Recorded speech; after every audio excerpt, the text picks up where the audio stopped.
ये कहानी मेरी उस सवहनी खाला की है जो हमसे मिलने के लिए हमारे घर आई थी। लेकिन जब वो वापस अपने घर गई तो मैंने उन पर हमला कर दिया था। जब ये बात मेरी उम्मी को पता चली तो उन्होंने कहा पूरी कहानी सुनने के लिए चैनल सब्सक्राइब करें। शाम का वक्त था। गांव की छोटी छोटी गलियों में हल्की ठंडी हवा चल रही थी।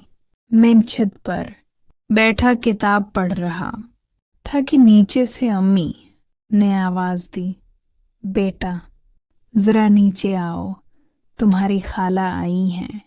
मैं हैरान हुआ क्योंकि मेरी असली खाला तो शहर से बहुत कम आया करती थी।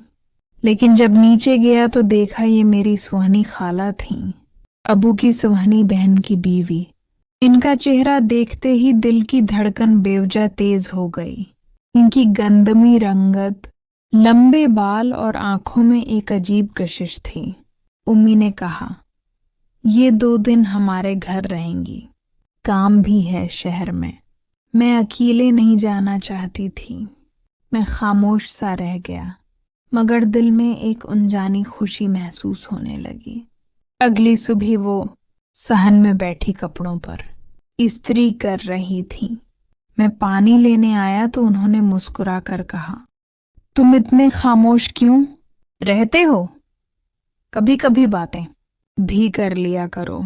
मैं हल्की सी मुस्कुराहट के साथ चल दिया, मगर उनकी मुस्कुराहट ज़हन पर नक्श हो गई।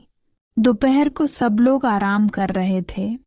मैं किचन में पानी लेने गया तो देखा वो खिड़की के पास खड़ी बाहर देख रही थी। मैंने आहिस्ता से कहा, शहर की जिंदगी कैसी है? वो चौंक कर बोले, गांव जैसी सादगी कहाँ मिलती है, मगर तन्हाई वहां भी है। उस जुमले में ऐसी उदासी छिपी थी कि मेरा दिल नरम हो गया।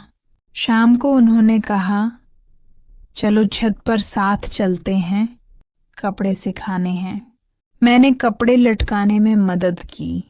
काम करते हुए उनके बाल मेरे चेहरे से लग गए। एक लम्हे के लिए दिल जैसे रख सा गया, मगर मैंने खुद को संभाल लिया।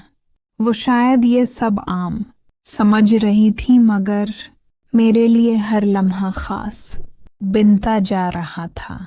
अगले दिन बारिश हो रही थी। सब घर के अंदर थे। मैं बरामदे में बैठा बारिश देख रहा था तो वो करीब आकर बोले, बारिश का मजा चाय के बगैर नहीं आता, चाय बनाकर लाऊं? मैंने कहा, अगर आप बनाएंगी तो जरूर। कुछ देर बाद वो 2 कप ले आए। मैंने चाय का एक घूंट लिया तो हंस कर कहा, आपके हाथ की चाय वाकई कमाल है। वो हल्के से मुस्कुराएं और नजरें झुका लें। रात को सब सो गए तो मैं सहन में बैठा था। वो भी पानी लेने आए। खामोशी में सिर्फ जगनुओं की रोशनी और दूर कहीं मेंढकों की आवाज थी। मैंने हिम्मत करके पूछा, क्या आपसे एक बात पूछूं? वो रख गईं। क्या बात है?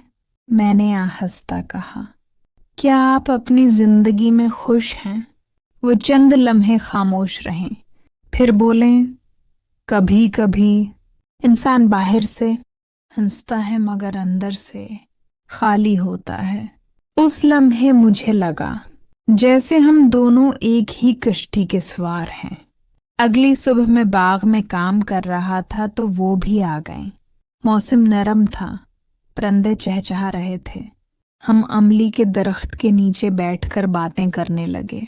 वो अपने बचपन की कहानियां सुनाती रहें और मैं सुनता रहा। वक्त का पता ही न चला। शाम को जब वो कपड़े समेट रही थी तो मैं उनके करीब जाकर बोला, आपकी बातों में एक सुकून है, पता नहीं क्यों लगता है कि आपसे घंटों बात कर सकता हूं। वो खामोश हो गई, मगर आंखों में हल्की सी नमी आ गई। इस रात दोबारा बारिश हुई। मैं छत पर जाकर खड़ा हो गया। कुछ देर बाद वो भी आ गई। मैंने कहा, आप बारिश में भीगती हैं? वो हंस पड़े, कभी कभार जब दिल करे। फिर हम दोनों बारिश में खड़े हो गए। वो लम्हा ऐसा था जैसे वक्त थम गया हो, जैसे दुनिया में सिर्फ हम दोनों रह गए हों। अगली सुबह वो जाने की तैयारी कर रही थी। दिल में एक अजीब सा बोझ था। मैंने उनका बैग गाड़ी तक रखा। जाते हुए उन्होंने आहिस्ता से कहा, तुम अच्छे सुनने वाले हो, ये आदत कभी न छोड़ना। मैं कुछ कह न सका, बस उन्हें देखता रहा। वो चली गईं, मगर उनके साथ गुजरे चंद दिन मेरी जिंदगी की यादों में हमेशा जिंदा रहेंगे। वो एक अनजान कशिश थी। वो बारिश के लम्हे, वो खामोश बातें, ये सब मेरे दिल में जैसे मोहब्बत की मेहर बनकर लग गए।